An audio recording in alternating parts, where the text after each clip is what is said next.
Welcome to KM English World. Now it is time for us to talk about A5, that is personal response questions or open-ended questions. Friends, since 3 to 4 days we have been talking about 2 paragraphs of the lesson, that is an encounter of a special kind. मित्रांनो, गेल्या 2-4 दिवसापासून या धड्याबद्दलच्या 2 paragraph बद्दल आपण चर्चा करतो. तुम्ही असं म्हणाल की इतकं सावकाश हे चाललंय कसं? दिस इज द सॅम्पल. हे एक उदाहरण आहे की कशा कशा पद्धतीचे क्वेश्चन्स येतात. याचा अर्थ प्रत्येक पॅसेजच्या बाबतीत आणि प्रत्येक टेक्स्टच्या बाबतीत आपण इतका वेळ घालणार आहोत असं नाही. अगदी at the initial stage you must know what will be there, what type of questions will be there, which are the chances to ask the questions in the activity sheet. याच्या बाबतीत ही चर्चा आहे, म्हणून कदाचित हा वेळ आहे. Yesterday we talked about A4 regarding to grammar. Now it's time for us to talk about A5 personal response question. It is also called as open-ended questions. Personal response question तुम्हाला लक्षात येत असेल, पर्सनल या शब्दाचा अर्थ होतो वैयक्तिक, रिस्पॉन्सचा अर्थ होतो प्रतिसाद. वैयक्तिक प्रतिसाद हा त्याचा मराठीत शब्दाशी अर्थ होतो. वैयक्तिक प्रतिसाद म्हणजे नेमकं काय?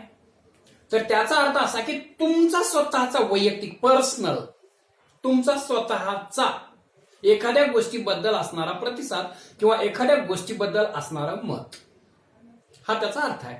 It is also called as open ended question. त्याला ओपन एंडेड क्वेश्चन असंही म्हणतात. आता open ended, if we talk about the term open ended, याचं जर मिनिंग आपण काढायचं म्हटलं तर open ended means there is no end at all. Such type of question which has no end, open ended. कुण्याही पद्धतीने त्याचा तुम्ही शेवट करू शकता. म्हणजे it's not concrete, it's not fix. असं निश्चित या प्रश्नाचं उत्तर नाही. It's depend upon the person. It changes person to person. व्यक्तिपरत्वे बदलणारं हे उत्तर आहे, म्हणून it is called as open ended question और it is called as personal response question. मित्रांनो, आपल्याला माहित असेल की ऍक्टिव्हिटी सीट मध्ये इट हॅज 2 मार्क्स. या ओपन एंडेड क्वेश्चनला 2 गुण आहेत. आणि दुसरी गोष्ट अशी की हा ओपन एंडेड क्वेश्चन कुठे कुठे येतोय पहा. प्रथम तर सीन पॅसेजेस मध्ये येणार आहे, टेक्स्च्युअल पॅसेजेस ज्याला आपण म्हणतो. How many textual passage will be there in our activity sheet? We will have 2 textual passages. म्हणजे 2 टेक्स्च्युअल पॅसेजेस मध्ये हा A5 येणार आहे. A5 किंवा B5 ज्याला आपण म्हणतो.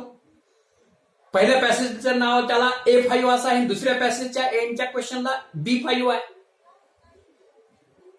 There you will find this personal response or open ended question. त्याचबरोबर when there will be non textual passage, तिथं सुद्धा तुम्हाला पर्सनल रिस्पॉन्सचा क्वेश्चन असणार आहे.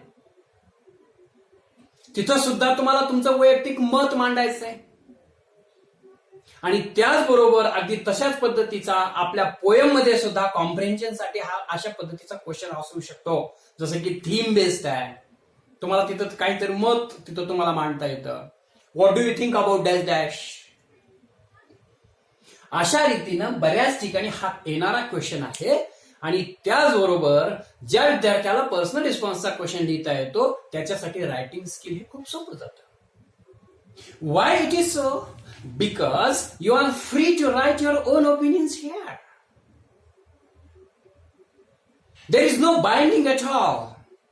देर will not be any limitations to write in such and such a way. एखाद्या गोष्टीबद्दल तुमचं मत काय असावं हा एक्झामिनर किंवा पेपर सेटर नाही ठरवू शकणार. ते तुमचं वैयक्तिक मत आहे.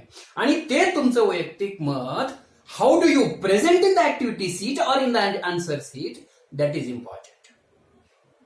ते तुम्ही कशा पद्धतीनं मांडता त्याला महत्व आहे. त्याच्यामुळे तुमचं मत पॉझिटिव्ह आहे एखाद्या बाबतीत किंवा निगेटिव्ह आहे, दॅट डज नॉट मॅटर.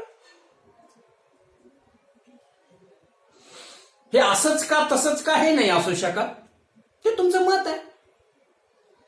कोणी विचारलं समजा ऍक्टिव्हिटी सेट मध्ये, do you like cricket? Y?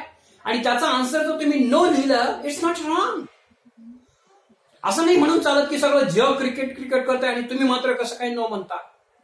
No, it's your personal choice, it's your personal opinion. The question is open-ended. It changes to person. The thing which I like, it's not compulsory that you also may like the same thing. You might have your different opinions. अशा रीतीनं हा question इथं आपल्याला पॅसेजच्या शेवटी विचारला जातो. याच्या बाबतीत आणखीन तुम्हाला एक महत्वाची गोष्ट मी सांगतो की 2 मार्क्स असल्या कारणानं मॅक्झिमम मार्क देणारा हा क्वेश्चन ऍक्टिव्हिटी सीट आहे, आपल्याला बोर्डाच्या ऍक्टिव्हिटी सीट मधला आहे. त्याच्यामुळे don't neglect to this question. Try to answer the question. जेव्हा तुम्ही त्याचा ट्राय करता, whether you are going to write in a positive way or in a negative way, you will get 1 mark. तुम्ही जेव्हा try करायला सुरू करता, त्याच्या दिशेने उत्तर लिहायला चालू करता, तेव्हा तुम्ही एका मार्काचे हकदार होताच. म्हणजे easily you will get more marks. It will be helpful for you to increase the score. That's why it's my request for you, don't neglect your such type of questions. अशा प्रश्नाकडे दुर्लक्ष करू नका. Try to answer them. आणि दुसरी महत्वाची गोष्ट मला तुम्हाला या ठिकाणी सांगायची आहे की हा क्वेश्चन तुम्हाला तुमच्या ओन लँग्वेज मध्ये, ओन वर्डिंग मध्ये लिहायचा आहे, तुमच्या भाषेमध्ये. You are the writer, you are the subject. त्याच्यामुळे लेखक काय म्हणतो, टेक्स्टमध्ये काय लिहिलंय, that is not matter. It does not matter. What do you think, तुमचं मत काय. त्याच्यामुळे तुम्ही तुमचं मत त्याच्यामध्ये सांगायचंय. इनडिरेक्ट स्पीच तिथं तुम्ही वापरायचंय. ऑथेंटिक वर्ड्स तुम्ही तिथं करेक्ट वापरायचे. आणि most important point is that while answering this question you have to think seriously about the tense and the structure of the sentence. तुम्ही कोण्या काळामध्ये उत्तर लिहित आहात हे अत्यंत महत्वाचं आहे. आणि त्याच्यासाठी तुम्हाला दिलेल्या क्वेश्चन मध्ये सुद्धा कोणता टेन्स आहे, कुठल्या काळातला हा क्वेश्चन आहे, लेखकाला किंवा पेपर सेटरला कुठल्या काळात ते आन्सर अपेक्षित आहे हे पाहणं आवश्यक आहे. अनेक वेळा असे क्वेश्चन असतात की what will you dash dash regarding to the future tense. What will you do if you ना लॉटरी. म्हणजे असे क्वेश्चन जर असतील तर आय विल डॅश डॅश लिहावं लागेल तुम्हाला. तुम्हाला 1 लाखाची लॉटरी लागली तर तुम्ही काय कराल. If you will be if you were a prime minister. Future टेन्सच्या बाबतीत क्वेश्चन्स असतील तर तुम्हाला आन्सर सुद्धा फ्युचर टेन्सच्या बाबतीत लिहावं लागेल. If the question is in present form or the present tense, that your answer is expected to write in present tense only. And if the same question is regarding with the past tense or the event taken place, then you have to write in the same way. That is more important point. So keep in mind, maintain the tense while writing. आणि त्याचबरोबर आणखीन तुमचा score त्या ठिकाणी वाढणार आहे जिथं तुमची रायटिंग मधली अॅक्युरसी आहे, पंक्च्युएशनल अॅक्युरसी आहे, स्पेलिंगची अॅक्युरसी आहे, तुम्हाला त्याच्यातलं किती नॉलेज आहे. पंक्च्युएशन लिहित असताना तुम्ही प्रॉपर नाउन कॅपिटल लिहिता का, फर्स्ट स्टॉप बरोबर देता का, फर्स्ट स्टॉप दिल्याच्या नंतर फर्स्ट अल्फाबेट कॅपिटल काढता का, do you have the underlining to the important words or the quotations or something important words. Which punctuation marks do you use in your writing? These points are also taken into consideration while giving the marks. That's why keep in mind that this is the most important question in your activity sheet, which you cannot neglect and which you cannot deny also. Okay. तर अशा गोष्टी तुम्ही ध्यानात ठेवल्यात असं मी गृहीत धरतो. आणि पुढे आपण या ठिकाणी सॅम्पल्स म्हणून we have taken 3 to 4 questions here regarding to 2 paragraphs only. परत लक्षात ठेवा हे फक्त पहिल्या 2 पॅराग्राफच्या बाबतीतचे क्वेश्चन्स आहेत, बाकीच्या पॅराग्राफचे नेक्स्ट क्वेश्चन्स येतील. बघूया. Do you like vacations. याच्यात आणखीन तुम्हाला मला असं सांगायचं आहे की पर्सनल रिस्पॉन्सिव्ह किंवा ओपन एंडेडच्या क्वेश्चन्स मध्ये असे क्वेश्चन्स असतील तिथं double question There will be questions asked in asking 2 answers at least. पहिला इथं जर वर्बलचा क्वेश्चन असेल तर पुढे डब्ल्यूएचचा क्वेश्चन जोडलेला असेल, स्पेशली व्हाय असा क्वेश्चन तिथं विचारला जाईल. किंवा जर तो डब्ल्यूएचचा क्वेश्चन असेल तर explain, give reasons, give causes असा क्वेश्चन पण तुम्हाला विचारला जाईल. म्हणजे एका क्वेश्चन मध्ये तुम्हाला 2 पद्धतीचा 2 उत्तर लिहायची आहेत. म्हणजे अर्थातच you are going to write in 3 to 4 lines. Keep in mind that the answer of such type of question should be at least 3 and maximum 4 lines of the question. 3 ते 4 ओळीत उत्तर मिनिमम असलं पाहिजे, जास्त असेल तरी चालेल. आणि ते होतच आहे जेव्हा तुम्ही या प्रश्नाचं उत्तर व्यवस्थितपणे देता. बघूयात आपण. Do you like vacation? आता मागाशी सांगितलेल्या पद्धतीने नीट समजून घ्या. Which tense does the word do refer to? It refers to present form. Do हा शब्द प्रेझेंट फॉर्म रेफर करतो. याचाच अर्थ असा की हा क्वेश्चन प्रेझेंट फॉर्म मध्ये आहे आणि याचाच अर्थ आणखीन असा की तुमचा आन्सर सुद्धा प्रेझेंट फॉर्म मध्येच अपेक्षित आहे. काय होतं याचा meaning? Do you like vacation? तुम्हाला सुट्ट्या आवडतात का? Open ended question. If you say no, don't mind, I don't mind, examiner also won't mind. परंतु तुम्ही येस किंवा नो लिहित असताना पुढे त्याचं रिझन द्यायचं आहे. That is main important point. आणि हे उत्तर लिहित असताना कधी पण लक्षात ठेवा, असं शॉर्ट मध्ये लिहायचं नाही यस वगैरे वगैरे असं नाही लिहायचं. असं पूर्ण सेंटेन्स मध्ये लिहायचं. आय लाईक वेकेशन्स किंवा असं त्याच्या अगोदर यस लिहून, yes, comma, I like vacations because dash dash त्याचं उत्तर पुढे चालू होईल. इथं तुम्ही हाफ आन्सर लिहिलेला आहे आणि पुढे सेकंड वायचा आन्सर लिहित आहोत. I like yes, I like vacations because I can play during the vacations and enjoy with my parents and grandparents, etc. etc. म्हणजे मी सुट्ट्या मला का आवडतात त्याची कारणं तुम्हाला इथं द्यायची आणि ते 3 ते 4 लाईन्स मध्ये द्यायचे. टेन्स लक्षात ठेवून त्याचे आन्सर लिहायचं आहे. लक्षात ठेवा. ओके, चलूयात आपण पुढे. Second question. Which books do you prefer to read? Which books do you prefer to read? पुस्तकं, कोणत्या पद्धतीची पुस्तकं तुम्ही वाचायला प्रिफर कराल, पसंती द्याल? वाचण्यासाठी तुम्हाला कोणत्या पुस्तकाला तुमची पसंती आहे? आणि ते उत्तर लिहित असताना पुढे त्याचं एक्सप्लेनेशन करायचं आहे. कोणती पुस्तकं म्हणजे मॅगझिन्स आवडतात, स्टोरी बुक्स आवडतात, फिल्मी बुक्स आवडतात, टेक्स्ट बुक आवडतात, novels, stories, dramas, plays and etcetera etcetera. Which type of books you like to prefer to read? So you can write in any of them. It's your personal choice. So I prefer to read the books like stories or the courageous stories. Then here is explanation. You have to give the explanation.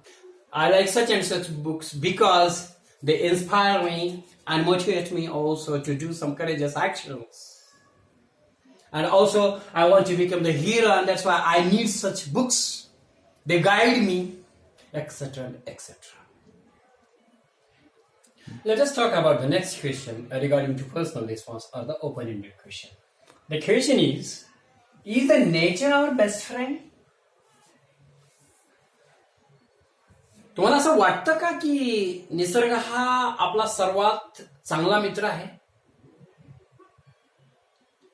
How? If your answer is yes,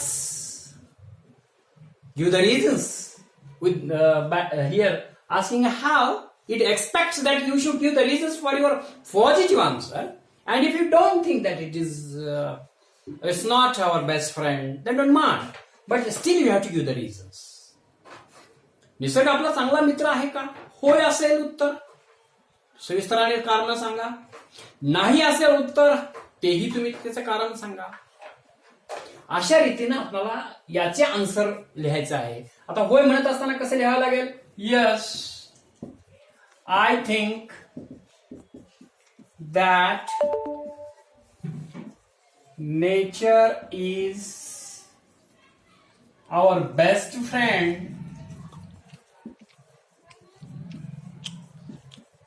because it does.